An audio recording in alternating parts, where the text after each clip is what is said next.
Hey, Tom, what's going on, man? Welcome to the Dad Edge podcast, my friend. Thanks, Larry. Really happy to be here. Appreciate the time. I am too. This is a topic we've never talked about.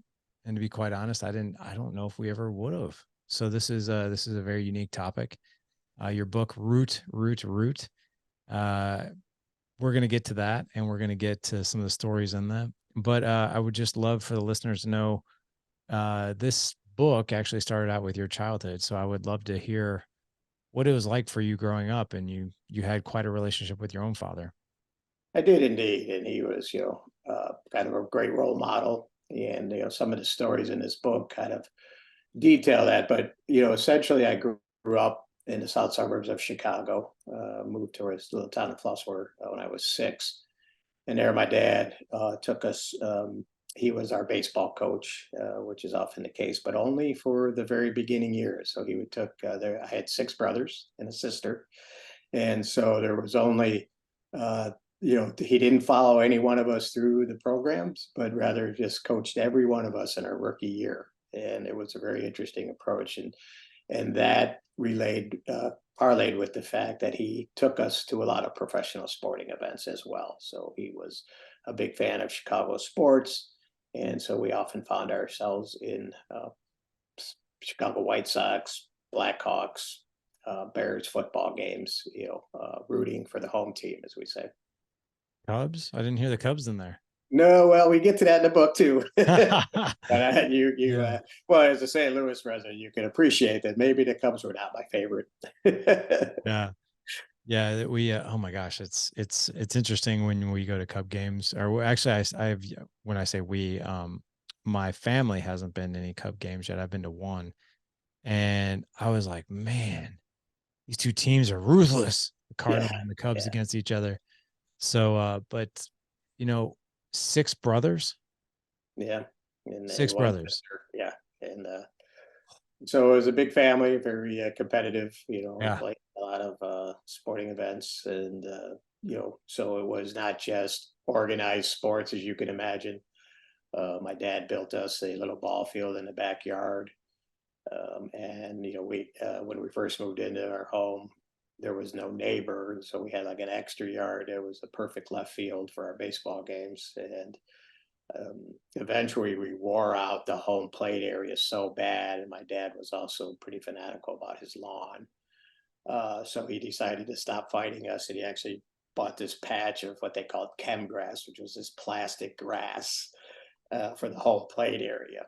And then he painted batters boxes and a home plate on it. And so, it was sort of his compromise of saying, hey, I need and want a beautiful lawn, but I also, it's a beautiful lawn so my kids can play in it.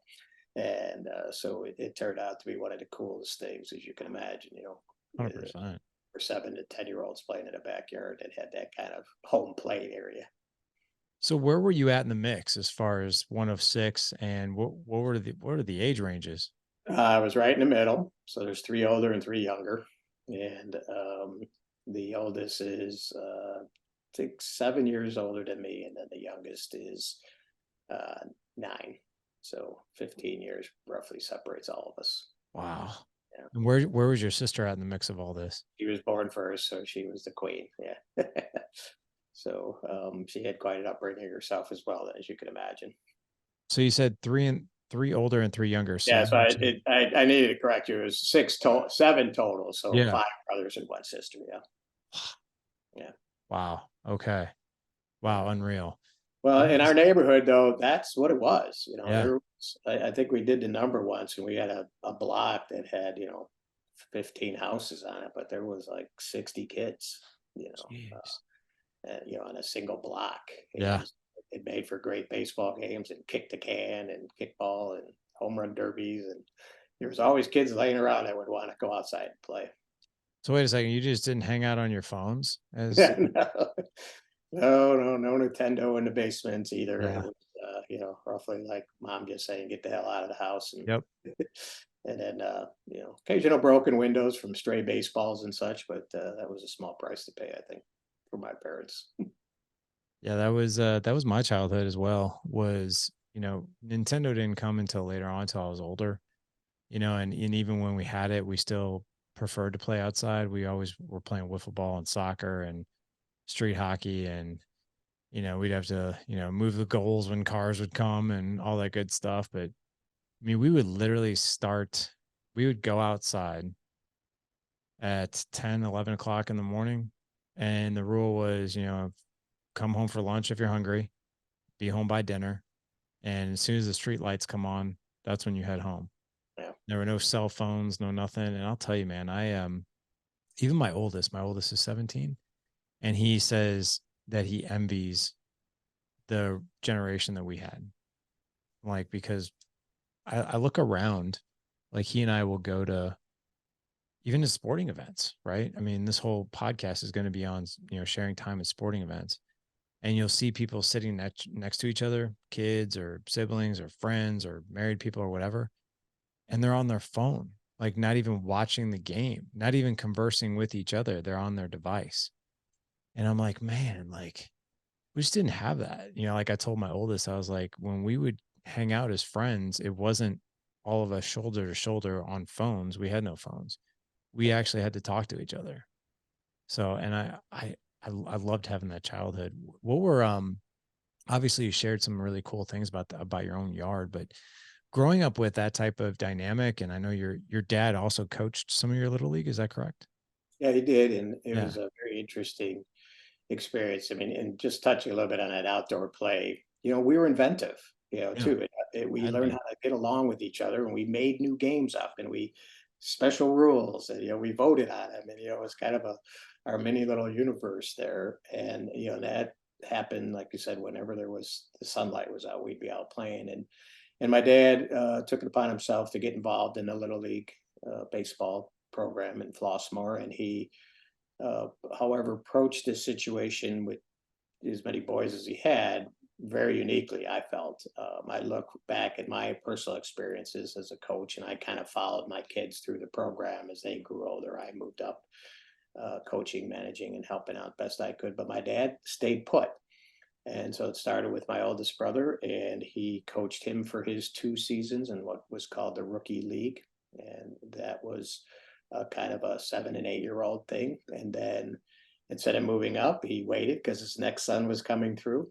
And he would coach my brother John for 2 years, and then my turn, and I'd get 2 years, and on and on and on, and down through the other three brothers below me. And it had an impact on all of us, a huge impact, because of the way he did that. It was a very fair thing to do with that many children, of course, give each one, 2 seasons. But his lessons were also, ingrained in us. And I talk about in the book how even the local Little League now has an anonymous donor put a monument to my dad, if you will, in one of his greatest sayings at the Little League ballpark. And it was, you can't hit the ball unless you swing the bat. And that was a fundamental principle of his life that he used the baseball game to teach us the same way.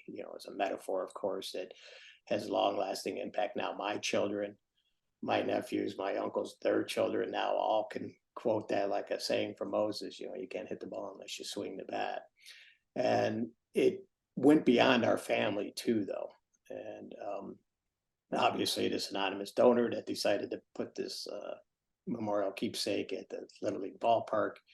Um, Also, when my dad passed away in 2010, a number of grown men now in their 50s and 60s years old came up to my brothers and I, and said they remembered him as a coach, and they called him Mr. Gopher because the team he coached was the Gophers. And it was kind of stunning, to hear that he still had that. This is when these now men were 5 and 6 years, 7, 8 years old, and he had them for just 2 seasons, and they recalled that. And so it sort of reached its peak. And I talk about this a little bit in the book. Just this past winter, I was out skiing with a friend of mine who has moved to Utah and has a home up there. It was the first time I was visiting him. And he says, "Wait, I got to show you something." And he went into his room, and he came back with this little 6-inch trophy. And it was from the Flossmoor Baseball League champions of 1970 when my dad coached him.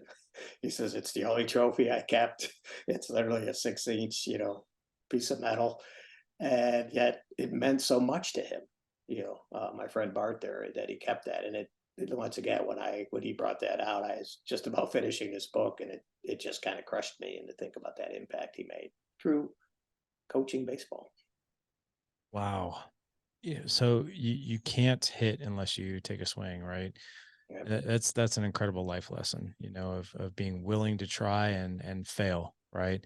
Yeah. And I'm curious, what were some other life lessons that maybe emerged for you personally when you were being coached underneath your own father? Well, that was a big one. And, he also talked a lot about preparation, and that you can have, luck, but you can also make your own luck, and be present in the time.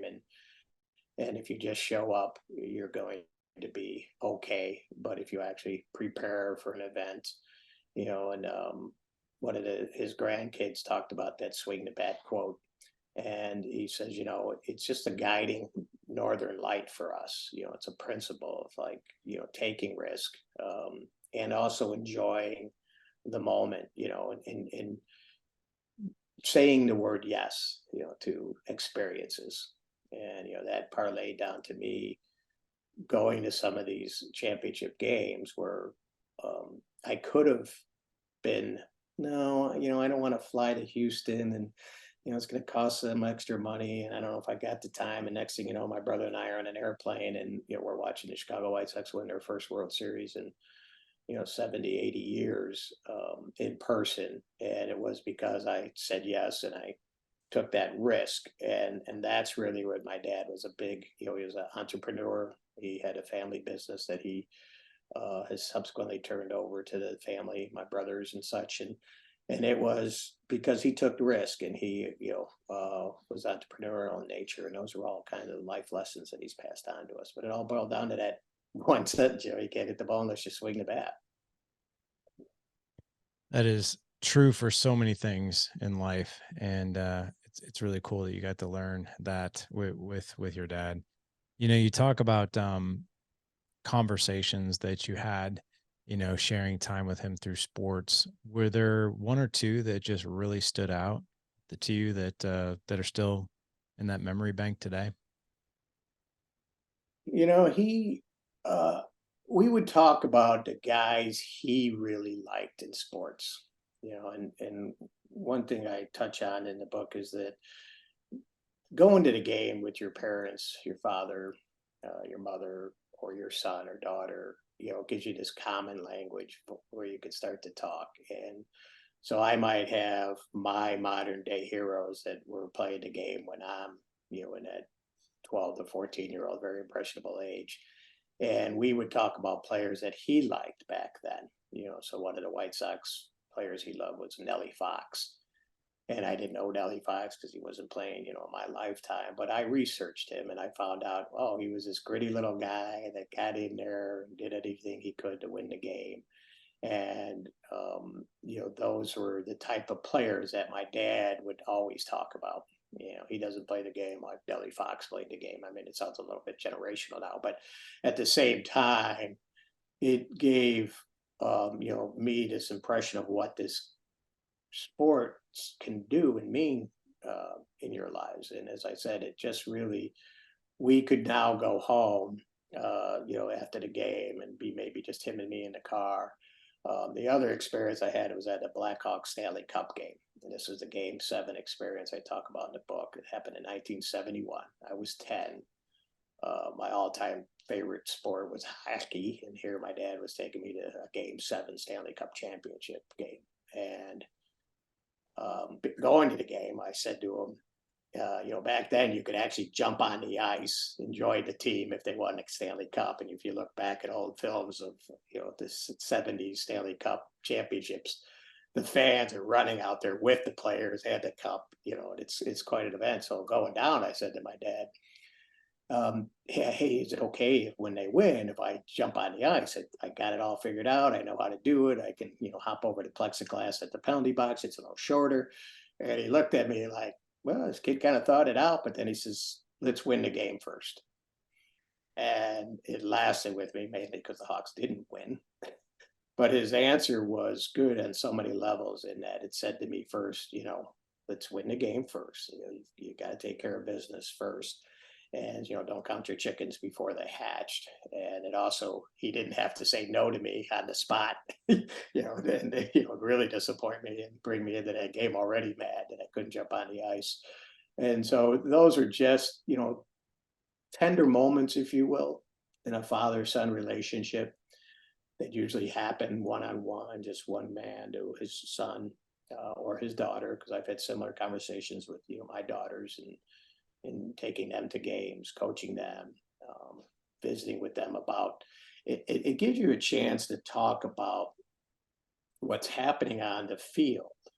And of course, as we've already visited, there's a lot of metaphors in sports. And, so as you're sharing what went wrong on a play, or why the defense could have done something else there, or what the coach might have been thinking, it's just building a relationship with your child, right? And at the when they mature and all of a sudden those conversations get a little deeper, a little more meaningful, they're about life partners or career choices, you have that relationship well enough with your children, and so that the conversation flows better, and you can have a much more meaningful conversation, even if it's not, everything's not super cheery on it, that there's some hard decisions or hard things to say, that you feel a little bit more comfortable being able to do that because you've had this relationship that was built up through sports, watching sports.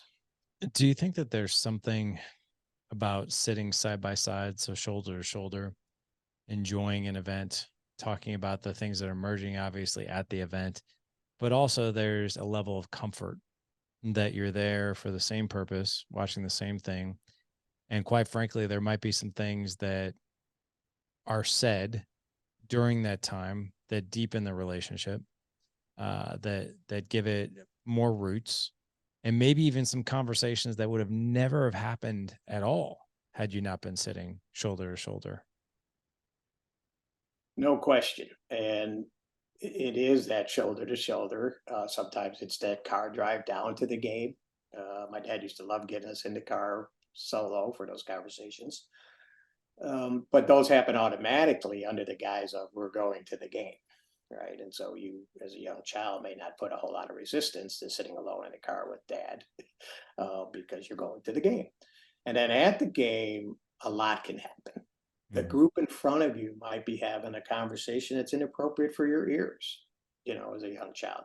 The group behind you might have an interesting story that comes to light as you're just talking in between innings or something. And you're around strangers, but in a shared community of understanding, the general purpose of why you're there. And interesting things happen. It's magic. One of the quotes I start the whole book with is from an announcer for the Chicago White Sox that I heard once just watching a game.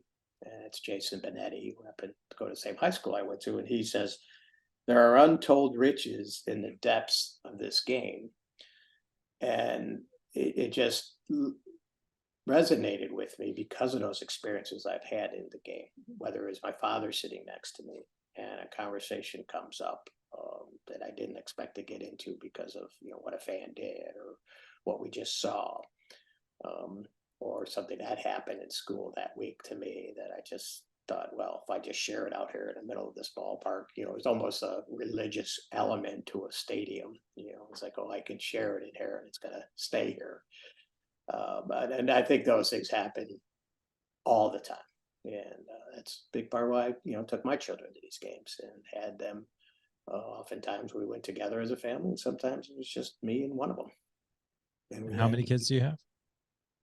I have 3 children, 2 girls and a boy. 2 girls and a boy. I agree with you. I think there's something, it's that car ride there and the car ride back, is definitely one element for sure. It's, we're both, it's different than if we're, I don't know, I'm trying to think of just anything, anything you run an errand with your kid, right? To the store, to pick up groceries or something. There's a certain energy that goes with that probably people aren't too excited about, so there might be some more quiet in the car than usual. But if you're going down to watch an event, a game with dad, chances are the energy is going to be elevated, and Absolutely. you're going to be more eager and excited to talk, and even at the game, you're right. There's this, it's like this sense of there's something bigger than us, right? And there's this cool thing that's bringing us and all of these people together, and we're sitting side by side, which if you look at just how humans interact and just the psychology of sitting side by side versus nose to nose, toes to toes, because psychologically that could mean me against you, or I'm bigger than you, or I'm intimidating, or I'm this, or I'm that, right? Or vice versa. But there's something about being shoulder to shoulder with your kids that is psychologically safe for them to probably share things that maybe that they otherwise wouldn't, and maybe for us too. And then there's the car ride back, where you get to talk about some of the highlights and the cool things, but also other cool things that are going on in their life, or maybe even things that are challenging in their life. I'm big on taking my kids on one-on-one, just really trips, or really small trips, just one-on-one. And I do that because there's always something about them that I get to know that I didn't beforehand, and something that solidifies the relationship more so. And I can see, if you go to a sporting event, let's just call it a baseball game, that's going to be, once you get in the car, go, come back. I mean, that's 5 hours, 5, 6 hours sometimes, depending. There's a lot that can come out of that time. What have you noticed about just maybe conversations or things that have come out in your experience being a dad, to two girls and one boy, but conversations that you've had personally that were maybe otherwise not expected? Yeah, I think with my daughters, there was a lot of conversations about equality. There grew up in a my wife grew up where sports was not really even an option for her to participate in as much. It's just a single generation ago, right? So a lot of women didn't really have the broad opportunities of sports to participate in. My girls were, there was no question that we were going to give them the opportunity to do that, and then they just grabbed hold of it. But what came out of that for me was their opening of my eyes to the plight of women in sports, right? And as they became big fans of the game, they also asked questions about why aren't there women doing this, or how come the women's soccer team doesn't get paid the same as the men's soccer team? And these are questions that their mind is taking over, and that's a healthy conversation that comes out of that, and it gives me an appreciation for who they are as individuals and the importance for them to have this opportunity also to participate. And there was a stigma over girls in sports for the longest time too, and these girls didn't understand that. With my son, it was just his light bulb was just always on when it came to sports, and so it was by 10 he already had surmised all the knowledge I had about sports, and players and stats and things like that. And so it was a much more somewhat slightly different conversations we'd be having. But my girls really, I think, coaching them, taking them to ball games, letting them, making sure they went to see females play, was very important. And they opened my eyes one year with a story. It's in the book about when I was a coach of my middle child, Buddy, we call her Caroline, and she was a very talented player. And they do a draft with the little league, softball teams, where all the coaches sit in there and they pick the girls and attempt to keep the teams, parity and very fair. And she was very familiar with this, and she asked me to go in there and um, pick her friends in spite of their talent. Right. And now this is a very competitive young lady, who's 12, 13 years old. And she says, I just want this year to be with my friends. And I was like, okay. So as I'm in the draft and, picking girls maybe of a little lesser talent or not necessarily in appropriate rounds, and other coaches are looking at me quite strangely. And I says, this is what my daughter wants me to do. So we put this team together, and I'm not expecting a whole lot, but I'm giving it, what I can on the coaching side of things. We lose our first game, and then we roll off 17 wins in a row. Yeah, and I was it took me the whole season to figure out what was going on. And it was really an eye opener of the difference between boys and girls. Um, and not the stereotype, but it's definitely the girls want to belong. They want to be part of a group. You hear about odd girls out and how nasty girls can be in such social situations at school, and that's because they're picking on one girl and leaving her out. Well, girls want to be part of a group; they just want to be in. Whereas boys have this more alpha mentality historically, and they want to be king of the hill. And my dad's bigger than your dad, and so they're constantly like trying to beat each other. Whereas girls want to form a group. And what happened with this particular softball team was the girls didn't get mad at each other for mistakes. They picked each other up. They cheered together. They loved each other essentially. And it just, the performance on the field was just an eye-opening result that had all of us coaches saying, what was what was this juggernaut of a team that, I'm like, well, of course I'm a great coach. Not at all. It was just a subtle difference in approach to life, as you say. I mean, it's just the sports brought out for me a real reality about, young women and raising them in this society. You had great culture, Mm. right? And that was definitely part of it, right? And Right. did you, I'm curious with that particular situation, did you water seeds that were, as it relates to culture, that were maybe already there and maybe just elevated them even more? And if so, I'd love to know how you did it. Well, I think I honestly look back and say I didn't necessarily give this team more attention than maybe some of my other teams, but they were more responsive as a unit.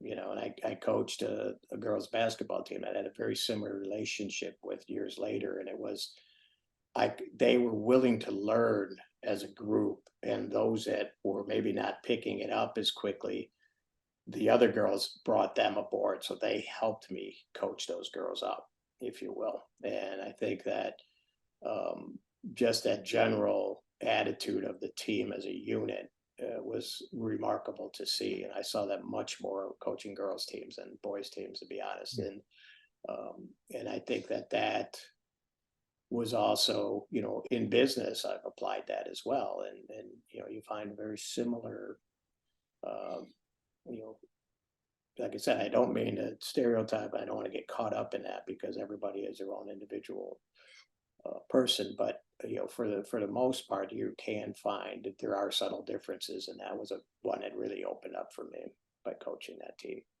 It's fascinating. Have you seen the TV series Ted Lasso by chance? Oh yes, of course, yes. Okay, so I'm behind the times big time. I four boys, they there's very little TV watching that I get to do. But my wife and I just finished season 1 as you and I are recording this. And when everybody was people I work with and actually coaches who work for me, they've been asking me, they're like, dude, because we have a great culture in Data Edge for our guys, for our clients and for our coaches and everything. And all my coaches who work for me are like, man, you got to see Ted Lasso. And I'm like, I've been hearing this Ted Lasso thing for so long. Like, what is it about? And one of my coaches finally said this. He's like, listen, Larry, there are two types of people in the world: those who love Ted Lasso and those who haven't seen Ted Lasso. And I'm like, oh my, okay. That's a So, good one. you know, the interesting thing about that is that my wife and I started watching it. And with episode 1, I was like, what do you think? She's like, oh, he's kind of quirky. I was like, I think he's pretty genius, actually. And I'm really curious to see how this character develops. And now we finished season 10 and you see it, right? You see what he's doing. He brings positivity, he empowers others, right? He brings the best out in people, but he created a culture in a team that quite frankly they really weren't bonded together as a team whatsoever. And the guy doesn't know anything about soccer. Not anything. Like he knows everything about football. Like there was one part in the most recent episode that we saw, and he was like, "Hey man, what's the deal with offsides?" He goes up to the ref because he just called it, and the ref was like, "He was offsides." He's like, "No, seriously, like, what does it mean? I still don't know what it means." Like, it was really funny. Right. But there's something about creating that culture, and I just coached my 7-year-old's baseball team, and these kids have not played like a lick of baseball, right? And that part's easy. But our big thing is we always brought it back to team, and how we cheer for each other and how we help each other and we elevate each other. And that's what a team does. I'll never forget. In 6 weeks time, I did not have one, and I was shocked. We're talking 7-year-olds. I didn't have one kid. I only had one situation where a kid made fun of another kid because he couldn't hit the ball, and that kid ran laps. And I told him, I was like, I was like, here's the ground rule, guys. We cheer each other on, we encourage each other, we clap for each other, we help each other, we don't talk down to each other, we don't make fun of each other, none of that. One kid did it in 7 weeks time. I made him run a few laps around the baseball diamond. He never did it again. He apologized to that kid, and everything was great. We had a great team with no experience. But I'm curious as to, you alluded to it a little bit of how some of the things that are in your book and some of the things that you experienced in coaching and some of the things you experienced even growing up with your own dad in conversations. But I get the impression these life lessons and these experiences through sports have permeated into your marriage, right? With Edie, with all three of your kids, within your work environment, and just basically your entire life. And I would love for you to just share with us, how has that permeation happened? It's a good question, and I think that was part of it's the word I'm looking for, that I gained by writing the book. That it wasn't what I initially set out to do. I just was like, well, I'm going to give my kids something to read. Um, and I also just needed to get a lot of these memories out of my head before they left on their own. But as I was writing, the process of thinking through these events and figuring out, how did this impact me? What did drive me? And the one thing that you were alluding to about the positive attitude, when my dad translated his uh, great line, you can't hit the ball unless you swing the bat, to the business side, he called it PMA, and he told it was positive mental attitude, and it was something he ingratiated in all of us from birth. You can do whatever you want to do. It was his mentality, and the positive mental attitude, and so I tried to use that, whether it was a smaller guy trying to accomplish big things on a sporting event, whether it was me trying to run a business or start a business from scratch, and just trying to go uh, put my own trail down, and then with my children as well, letting them know, um, the world's out there for all of you to see, and you can do what you choose to do, and I want to encourage you. And those encouragements and confidence can happen on the sporting fields, right? They can happen with that very first hit, as a 6-year-old. It can happen by catching the championship pass in a state championship football game. But anywhere along the line, there are opportunities for your children to succeed in those endeavors. And so, my dad's literally, when we were 7 and 8 in that rookie league, it was hit the ball. That was the number one goal we all had. And he wanted each one of those kids to leave that season with a hit. And it's not common. It's common, I should say, for a team to go, kids at 6 and 7 years old, they didn't hit a ball all season.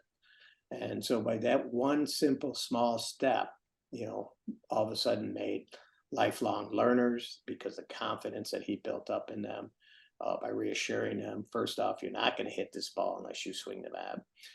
It was an attitude that he ingratiated in all of us, and we've passed it on now. I know for at least my next generation, And now there are his grandchildren that have come into this world, and they're being told the same thing, and so that is, I think, been a very extremely positive influence on us. And it was in sports, and I was a goalie as a 6-year-old in youth, playing against 8 and 9-year-olds with no equipment. And my dad was just like, "You're going out there, you're playing goalie, okay." And so it was expectations, but also you're not going to learn unless you get out on that ice. And there I was 40 years later at Texas A&M University, being they had a celebration for the hockey team we started down there at college. So those are things that throughout life happen, and it starts with those small steps of confidence that you can achieve on the field. The lessons you pick up. So not only just sharing time in the stands, watching an event, but also playing in the game. Yeah. And if something prohibits you from participating, then of course being there, and you mentioned it, shoulder to shoulder. If you think about it, that's the same way you are in a car. Yeah. And people will tell you the car's a great conversation piece, right? And so you're shoulder to shoulder. Your dad's driving, you're in the front seat. It's the same in the ballpark. You're shoulder to shoulder, looking out at the world. And so yeah, but the parallels are, I think, endless as far as how sports can impact you as a father or as a future father, and how your relationships can build. And I saw that firsthand through my dad, both through taking us to the game and then also being on the field with us. And then, I've tried to duplicate that with my children the best that I can. How old are your two girls and son? My oldest is 34, and then 31, and then our baby is 25, 26. Got it. Okay. So we'll be getting married in a month. I'm really curious because so my oldest is 17. I have 15, 9, and 7. So all boys. And my wife and I we joke around about it that we call them the bigs and the littles. So 15, 17, they're bigger, obviously. 9, 7, they're the littles. And my wife and I joke that we had like our practice kids, right? We learned a lot from the first two, right? And then we're doing things a little differently with our younger two. But we've learned. And I'm really curious to know your opinion on what I'm about to ask you, because I think this goes deeper than sharing time in the stands and coaching and doing all these things. I think sports creates this beautiful situation for us as spectators, but then also this incredible situation for us as a dad who's a coach, a youth athlete. But, the generation of fathers today, right, that are raising younger kids, we are now, faced with, we're really fighting for time and attention now, more so than I think we ever have. We're up against TikTok, we're up against social media, we're up against devices, we're up against, a generation of kids who, it's kind of scary, but they live in a virtual world. Like, and if you really zoom out from that, how you were brought up and I was brought up, it's insanely different, like insanely different. So much so that, you can literally never leave your room and in some way, shape, or form feel like you're living a life. And for guys like me and you who didn't grow up that way, we're like, no, that's not living your life, right? But I want to talk, I want you to give some advice to men who are raising kids 17 and younger, right? And some of the things that we're up against. And if you could give us advice on what we could be doing better. And I'm not saying like preaching from a pulpit. I know you're not like that at all. More or less of like, these were some of the things when I was raising my kids that were timeless, and some of the things that worked so well because we didn't have to worry about, devices or social media or anything like that. And some of these things, quite frankly, have been forgotten about. But what comes to mind for you when it just comes to just giving our generation of dads just some reminders or some advice? Well, I appreciate you asking the question, and I feel for all of you Me too. because it's hard. Me too. And I've had my kids are just on the very tail end of that being a real younger thing, certainly once they were in high school and that where I felt they're a little bit more mature to handle some of those distractions. Um, they were able, and so I don't have that exact experience because I know in the last 10 years it's just been very dramatic for that younger teen set. However, I do think that you can, if you just tell them not to do it, that's not going to work either. Right. And they'll find ways, and they'll be up to 3 in the morning in their bed. And, you're not going to police that situation. But why don't you try to maybe just get to certain elements where they don't want to do that? And I do think that sports can be that arena, like you say, go into a game, um, in that using that play the shortstop made or the reason the offense called that particular running play in that situation is just a casual kind of bar almost talking conversation that you can have with a child that might find them being engaged. And it doesn't necessarily have to be sports either, I mean, it could be music, it could be, art, it could be something that, is more physical than tapping their phones and just be present with them, and take them to those events. And it's kind of interesting how the little brothers, little sisters, big brothers and big sisters, big brothers and little brothers. I'm sorry, is the name of the organization. One of their biggest things. Oh, there's one of those kids. How That's my 9-year-old. you doing? Good to see you without a phone next to you. Nice job. He doesn't have one. Wait, what did he say? He said it's good to see you not having a phone. You don't have a phone. Anyway, keep going.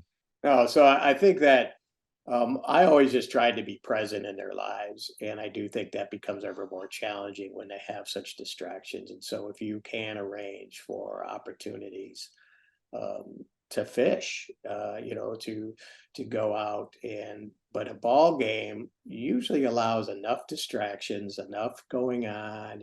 Let's go get a hot dog, let's walk around the park during the game, and then maybe just say, hey, do you know that second baseman is da da da da da, or he reminds me of my favorite, bring that generational thing to it. Like, oh, when my dad took me to the game, I remember this happened.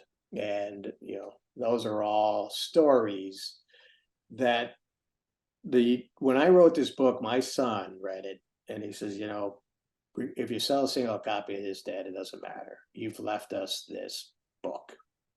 And they want to know about your parents, and your upbringing. They want to hear about these crazy things you did on and you have an opportunity to make those the conversations. And so by sharing with them in not a preachy way, as you say, just oh yeah, this reminds me of when we were out doing this. And as you notice, when your kids get older, all of a sudden they're hanging around the adult table at a party a little bit longer because I want to hear that silly story Sure. about what dad did in high school.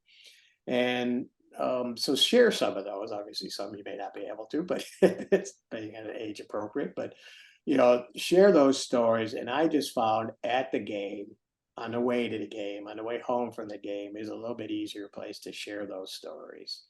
And if they go home with one game, depending upon their age, the souvenirs were a big thing, for the younger set. And, maybe the 20-year-old wants that first beer at the ball game. But, they give something to remember that lock that relationship, that moment in time. And then all of a sudden they're like, hey, maybe let's go to another game. Let's sit down, and even if it's slightly better as watching that game together on TV,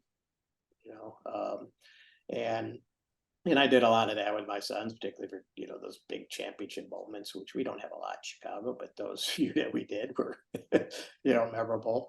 And it also distracted them too from that constant social pressure to be online all the time.